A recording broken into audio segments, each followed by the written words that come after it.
Welcome back to our 5th time together for the Teen Youth Tube channel. We are trying to bring about a revolution. What kind of a revolution? Are we going to overthrow the government? No, we're going to overthrow Christianity, a spiritual revolution. That's what we're going to try to do, because we are finding out Christianity as we know it is not really what?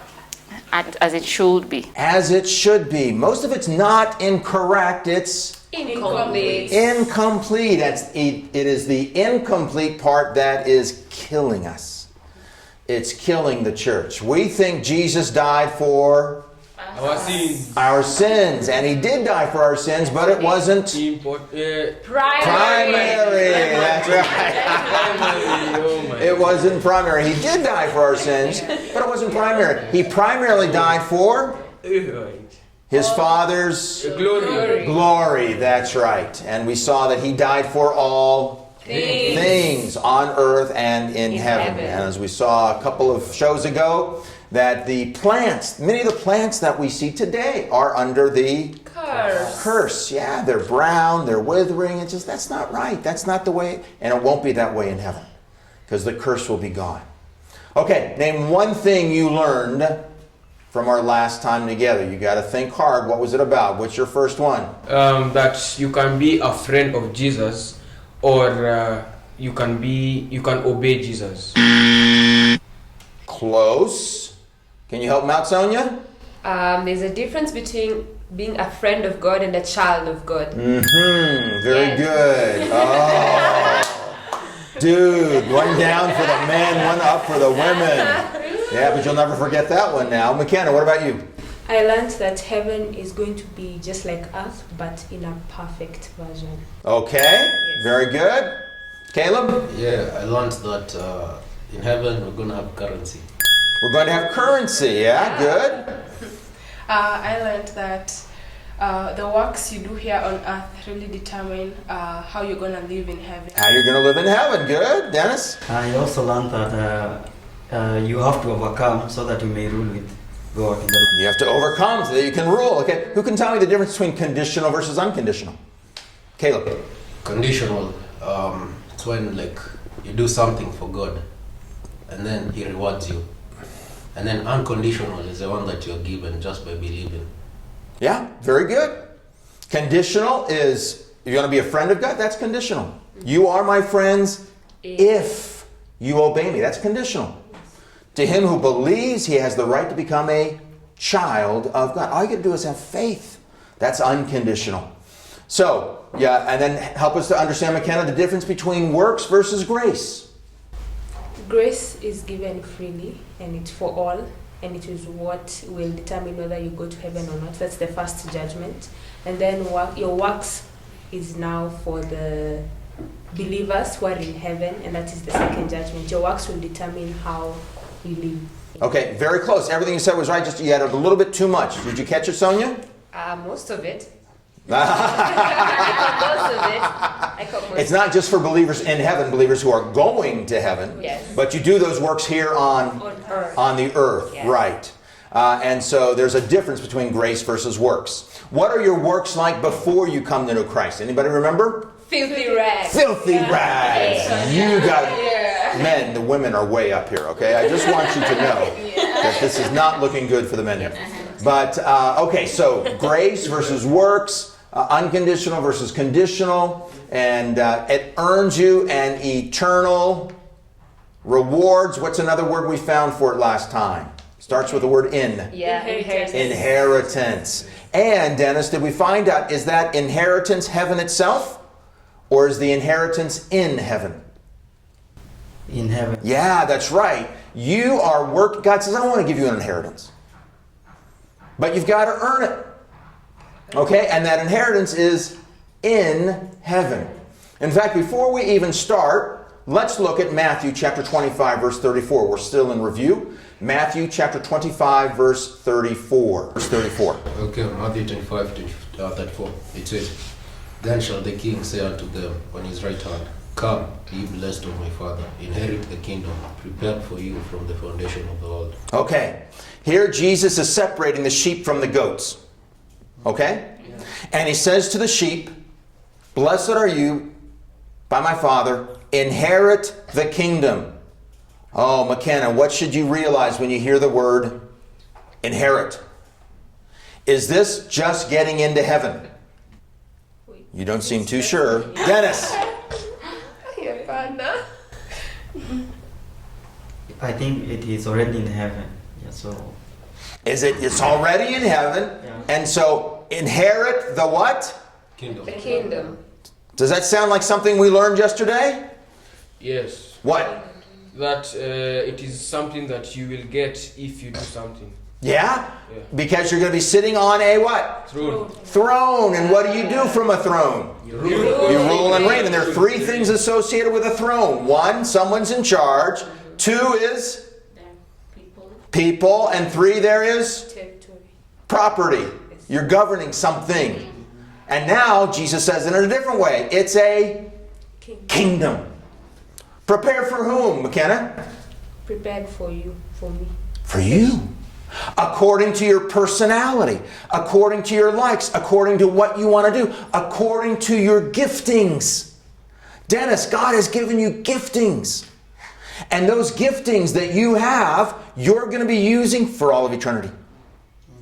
You'll be in an area of your strengths. It's not going to be, oh, I hate school, I'm a terrible student. I'm going to be a student for all eternity, future. Oh, Lord, no. What He has you doing, you're going to love doing. You're going to be hacking. No, just kidding.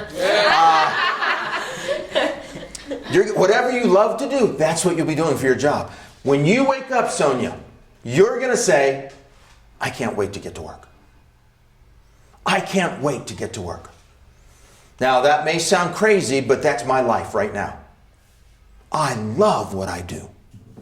And I can't wait to get to work. Why? Because I know I'm advancing the kingdom. I'm doing things for God. And so I'm excited. I love getting to work. That's what it's going to be like for you every day you wake up. And remember, everything your boss says to you is going to be encouraging. Everything your co-workers say to you are going to be Encouraging. everything people underneath you say to you is going to be Encouraging. Are you going to walk away from the day wiped out? Maybe, maybe not. Maybe you put in a hard day, but you're going to feel great. You're going to feel great. Now, he says, a kingdom prepared for you. And then what does it say, Sonia?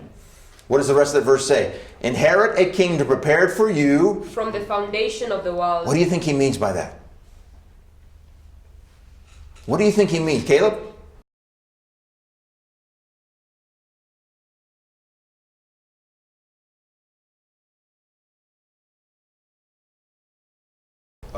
From the foundation of the world, meaning from what you did here, from the foundation you based here when you were on earth. Good thought, good possibility. Something else, though, that might be in there. From the foundation of the world. What world is he referencing? Earth. Yeah, earth. And from the foundation of earth. When was the earth founded? In the beginning. Therefore, what does this verse seem to be communicating? The kingdom was prepared from the beginning. Before I put the first electron together, God had a dream in mind. Vivian, before he put the first electron together, he said, I've got a kingdom for Vivian. Does that blow your mind away? Oh, yeah. Even without the T? Yeah? Yeah, it blows your mind, doesn't it? But he says, hey, I'm not just going to give it to you. You've got to earn it. Getting into heaven is one thing. Earning your kingdom is something else. Blessed are you. Inherit the kingdom prepared for you from the foundation of the world. Now, you would think if what I'm saying is true, what's going to follow this verse? Grace or works? Don't look at your text. What do you think, Kyle? Grace. Works. Talk to each other. Why? Because I did not see the word grace before, so I think that it's going to be grace afterwards. And also because of the sentence that is there, it makes sense. Because of also grammar. And What do you think? speech. Caleb? It works because inheritance is all about what you did to deserve it, you know. Dennis, what do you think? I will also support Caleb because you cannot be inherited something that you have not worked for. Vivian, what do you think? Works. McKenna? Works. Sonia? Works. Which is it, Grace? Should I read or just give my You know the answer. It's work. It's works. Let's see. Read it to us, McKenna. Verse 35. For I was hungry and you gave me something to eat. Oh, works or grace? Kyle? Yeah. Which one? Work. That's works. Go on. Next one. I was thirsty and you gave me something to drink. Works or grace? Work. Works. I was a stranger and you invited me in. Works. I needed clothes and you clothed me. Works. I was sick and you looked after me. Works. I was in prison and you came to visit me. Works. Oh. But if you never differentiated between grace versus works, if you thought inheriting the kingdom was getting into heaven, Vivian, what would you learn from this passage? How do you get into heaven? By works. By works. And the average Christian basically thinks you've got to be a good person in order to get into heaven. Not at all true. You can be the worst of sinners. Like the man on the cross. A terrible sinner. But he got into heaven. Why? He had faith in Jesus. Remember me when you get into your kingdom. That was faith. You can be the worst. But was he going to be a friend of God, ruling and reigning? No. Probably not, because he wasted his life. And so in this parable, the sheep and the goats, I want to challenge you. Jesus gives a best case scenario and a worst case scenario. What's the best case scenario, McKenna? Getting to heaven and getting an inheritance. Getting your full inheritance. You got a kingdom. Good job. Well done, good and faithful servant. Worst case scenario, Dennis? What's the worst case scenario? Getting into heaven, but you are not given chance to rule with others. Good thought, but no, that's not what happened to the goats. What does it say at the very end of that chapter? Sorry, we didn't read it. I think from verse 41. Then he will say to those on his left, depart from me, you cursed, you cast into the eternal fire prepared for the devil and his angels. The eternal fire prepared for the devil and his angels. That's hell. So you've got a best case scenario, get your full reward. You've got a worst case scenario, you're going to hell. But there's a lot in the middle he doesn't talk about. And that's what we're trying to address. Get it? Understand it? Yes. Great. We haven't even started our first lecture. Go ahead. Right. So kumekuwa na hii story ya a rogue police woman mwenye aliwa sijui mmekuwa mkiwatch news.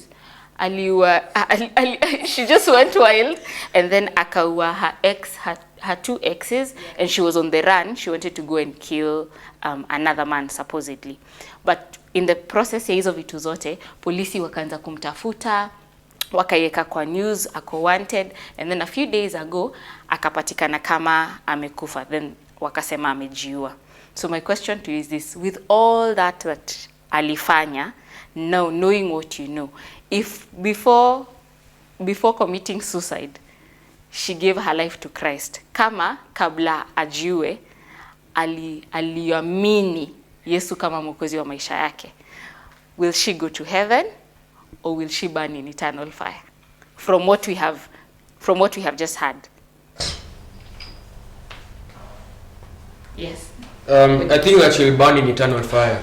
Why? Because of killing, murder, which is also a commandment, and also suicide. You're not supposed to take away your own life. Okay. Do you agree with that? Do you agree with him?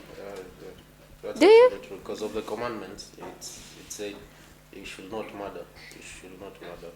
So, No, putting in. Okay, Vivian. I feel like she'll go to heaven. Yeah, why? We've just talked of for your ticket to heaven, all you need to do is believe and accept Jesus. I think that in Christianity, if you do one fault, it's done. It's over for you. It's over. I think that's how I think that Christianity is. Yeah. So that's now what we are addressing. Like the Mkenya average, ama teenager average, amefunzwa hivyo. That unaenda mbinguni based of Kenya umefanya. But now what tunajifunza leo is that kuingia mbinguni si based na kenye umefanya, ni based na kenye umeamini. Una get, Caleb, is it making sense? So kama you're going into heaven, wewe kuingia mbinguni is not based on kenye umefanya. So kama huyo mama aliamini na akasema by the Jesus is Lord in my life, then atakutana heaven. So unaona ile story ya Jesus akiwa kwa cross, kulikuwa na thieves wangapi? Wawili. Na kuna mmoja mwenye hapo aliokokea hapo, mwenye akamwambia, I believe you. Jesus alimwambiaje? This day you will live in paradise. Exactly. So alikuwa tu mwizi life yake yote, lakini hapo last minute akiwa kwa cross, Yesu akisulubishwa akadecide kuamini na yeye akabelieve that Jesus ndio alikuwa Christ. Then Christ anamwambiaje? Hizo vitu zote umefanya ni sawa. Bado tutakutana wapi? Tutakutana paradise. So kenye hatapata paradise ni nini? Inheritance. Exactly. So is it making sense? Caleb? Here is today's talk. Turn to Galatians chapter 5, verse 13. We're going to go a whole new, different area based on what the conversation you just had. Galatians chapter 5, verse 13. You, my brothers and sisters, were called to be free, but do not use your freedom to indulge in the flesh. Rather, serve one another humbly in love. Okay. Paraphrase that, Sonia. I'd say it's the way we know that Christ died so that we are free from all sin, from all condemnation and all that. But now that we're free, that doesn't mean that now we just live the way we want. Kama unataka kuwaste maisha yako, waste, bora tu. Si Mungu alikufa, he died, I'm already going to heaven anyway. It's alright. That's what he means by, now that you're free, doesn't mean you indulge in the flesh. Okay, you're getting there. You're getting very close. All right, let's go. We're going to go back to this, but let's go to Colossians chapter 2. Actually, 13. 13 through 15. Colossians chapter 2, 13 to 15. What I'm going to tell you, your pastors will never teach you. And I'm telling you, I'm weird. Remember I told you that? Yeah. I think differently. You have to determine before God whether what I'm saying is true or whether what I'm saying is not true. And you have to back it up by what you read in this word. Got it? Yes. Dennis, nice loud voice.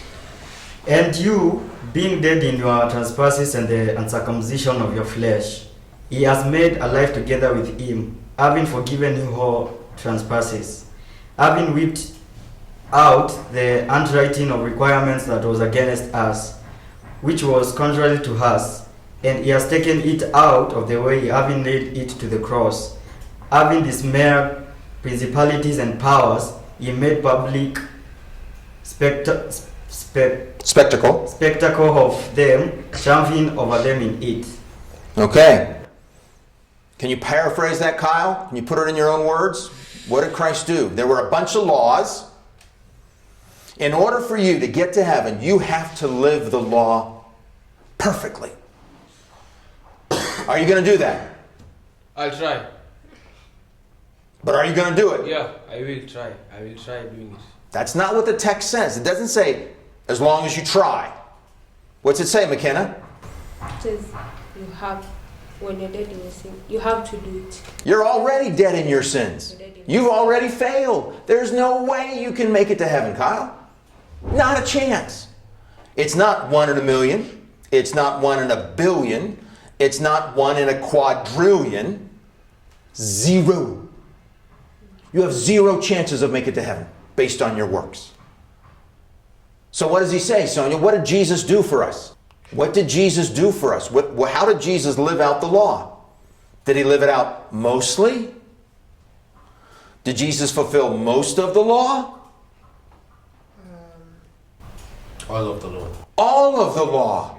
He lived a perfect life. Did Jesus sin at all, Vivian? No. He lived it perfectly. Therefore, he took this book, the law, and what did he do to it on the cross? Nailed it. Nailed it to the cross. It is finished.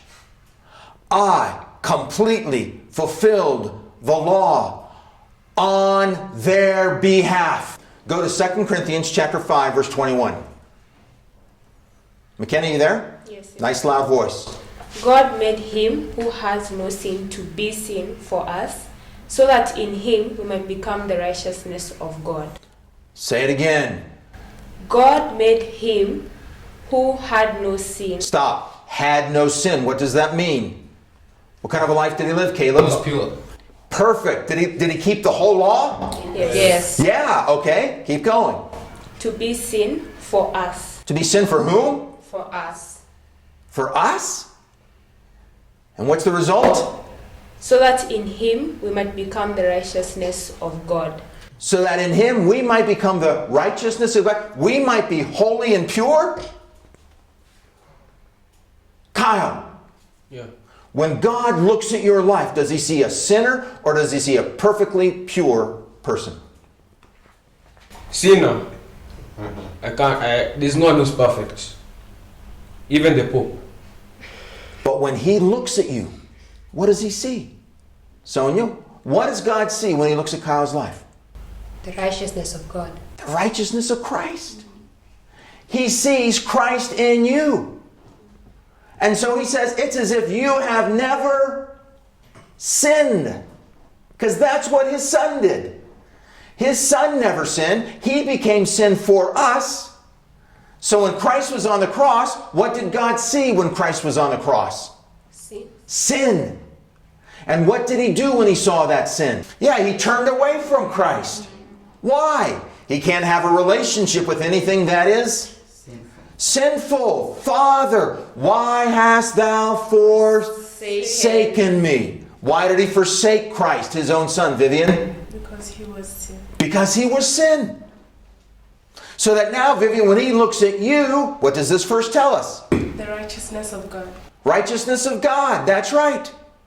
Is he saying, yeah, but they're still sinners? Does he have a relationship with you? Yes. Yes. Does he have fellowship with you? Yes. If you keep his laws, his command. Differentiate between being a child of God and being a friend of God. Every one of you here, I assume, is a child of God. I do not know if all of you are friends of God. So everyone who is a child, the law has been fulfilled partially, completely on your behalf. You should wake up every morning as if you have never sinned. That's how God sees you. That's how God sees you. That's different, isn't it? Because usually you wake up, oh, I'm so sinful, I feel so bad, I can't believe I did. No. You are a child of God. He looks at you perfectly. But let me ask you this question. Do you ever get distant in your relationship with your parents? Sometimes. Sometimes, right? Yeah. Are you still their child? Of course. Of course. Is your fellowship healthy? A bit raggedy, maybe. A bit rugged? Yeah? That's the same with God. You're his child. You're going to heaven. But your fellowship can be broken. You can be a child but not a friend. So let's go back to the original verse we're looking at, Galatians chapter 5, verse 13. I want you to see it in a new light. Go ahead, Sonia, nice and loud. For you were called to freedom, brothers. Only do not use your freedom as an opportunity for the flesh, but through love serve one another. Do not use your freedom as an opportunity for the flesh. What did they know in Galatia? What had happened to all of their sin? It was what? Nailed to the cross. Nailed to the cross. And therefore they said, You got it, Sonia. What did they say?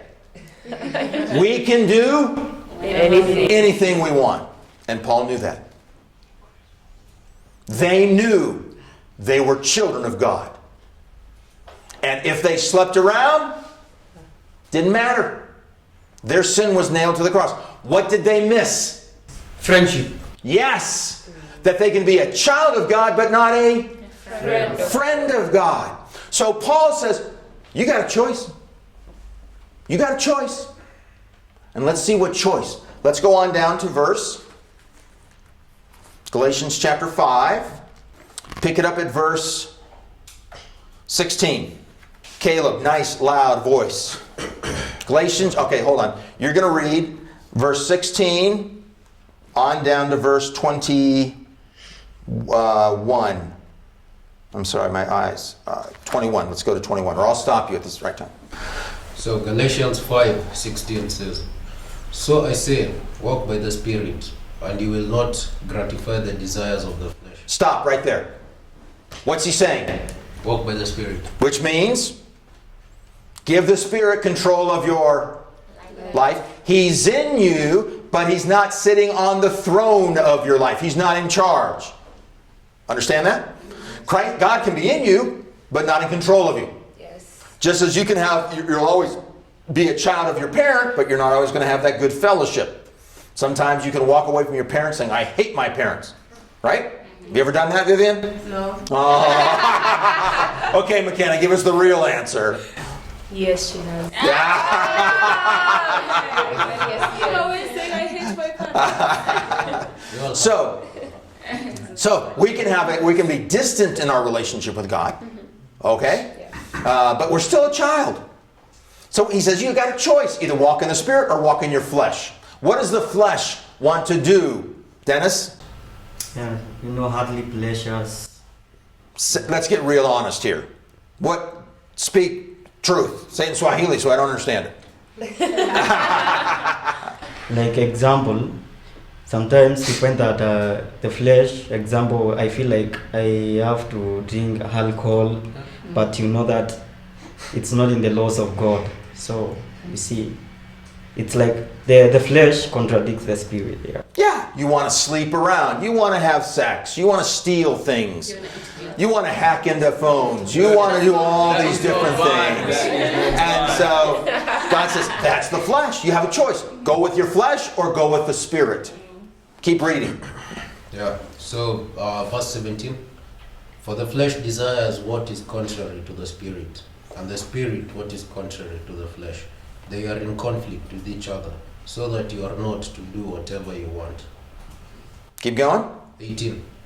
"But if you are led by the Spirit, you are not under the law." 19. "The acts of the flesh are obvious: sexual immorality, impurity, and debauchery." 20. "Idolatry and witchcraft, hatred, discord, jealousy, fits of rage, selfish ambition, dissensions, factions." Yeah, so 21. "And envy, drunkenness, orgies, and the like." Stop. Does that sound like the Kenyan youth of today? Very much. Even in the church? Yes. And what's Paul saying to the Kenyan youth of the church? You got a choice. Walk in the flesh And the Spirit. or walk in the Spirit. You get a choice, one or the other. Now let's see what Paul says as he wraps it all up. Yeah, so on to 21. "And envy, drunkenness, orgies, and the like. I warn you, as I did before, that those who live like this will not inherit the kingdom of God." McKenna, what did he just say? You will not inherit the kingdom of God if you live by the flesh. Did he say they're not going to go to heaven? No. No. He said they're not going to get their full inheritance. So remember, let's go back to verse 13. Read it, Sonia. "For you are called to freedom, brothers. Only do not use your freedom as an opportunity for the flesh." Stop right there. What's he basically saying? Your sin was? You can do anything you want, but I don't recommend it. Because if you do walk according to the flesh, you're not going to get your inheritance. You're not going to get your inheritance. Kyle. But Jesus drank wine. In fact, he also turned water into wine. And in verse 20, it says that desire of getting drunk is debauchery. Desires of the flesh. But also Jesus did it. So is he also doing the wrong thing? Good question. Excellent question. Can I answer him? Go ahead. Okay, so Jesus performed a miracle so that he showed his power. Like he wanted to show his power. You see. And he never got drunk. Yeah, They he don't never record got anywhere. Does the Bible say you cannot drink? No. It says It Do not says get drunk. don't get drunk. Yes. Jesus has no problem. In fact, you go to Isaiah and he says heaven will be like the best of meats, the finest of wines. Guess what? If you don't drink here on earth, you're going to drink in heaven. Yeah. Maybe. Guess what part of the curse? Guess what's a part of the curse? Drinking too much wine gets you drunk. But in heaven, Maybe we'll just know. you're just going to go to the bathroom a lot. There will be wine in heaven. It's not a sin to drink. It's a sin to get Drunk. Why? What does drinking? What happens to you when you get drunk, Vivian? Or Vivian? Sorry. You What happens to your personality? it changes. It changes. What happens when you give your heart to the Spirit of God? What happens to your personality? Changes. That's what he's saying. Walk in the flesh. If you get drunk, you're going to change. Walk in the Spirit, you're going to change. People are going to say, you're weird. Yeah. Yeah. You're different. What is it about you? And then eventually they're going to say, I don't know what it is, but I want it. I want what you've got. Because my life is empty. It's hell. I hate myself. You seem to like yourself. You seem to be okay with yourself. Okay? We're going to look at one last passage and then wrap this lecture up that I was never planning to give. Go to Matthew chapter 7, verses 13 and 14. Matthew chapter 7, verses 13 and 14. This is the Sermon on the Mount. The Sermon on the Mount in Matthew chapter 5, verse 2 was given to his disciples. Now remember I told you earlier, in a few episodes ago, this book is very hard to understand. Let me tell you why the Sermon on the Mount is so difficult to understand. In Matthew chapter 5, verse 2, it says, he pulled his disciples up on top of the mountain and began to teach them. So the Sermon on the Mount is to Disciples. believers. But at the very end of the Sermon on the Mount, it says, the crowds were amazed at his teachings. Oh, it sounds like non-believers were there. So is the Sermon on the Mount to believers or non-believers? To everyone. We don't know, because this is hard to understand. Okay? So that plays a role in the verses we're going to look at. Matthew chapter 7, verses 13 and 14. Kyle, read them. Enter by the narrow gates, for the gate is wide and the way is easy, that leads to destruction, and those who enter by it are many. For the gate is narrow and the way is hard that leads to life, and those who find it are few. Okay. So he's saying, hey, there are two gates, right? Or two doors. Okay, so he's saying there are two doors, right? Is this door, this is the tough question. This is why the Bible is so hard to understand, Vivian. Is this door the beginning of your Christian walk or the end of your Christian walk? It is the As Caleb says with such confidence. beginning. It's hard to understand, isn't it? If it's the beginning, it changes the whole meaning of the passage. If it's the end, it changes the whole meaning of the passage. Okay? So let's assume, I'm going to assume it's the beginning. Okay? So he says, enter by the narrow gate. It's a small gate. Okay? For the gate is wide, and the way is easy that leads to destruction.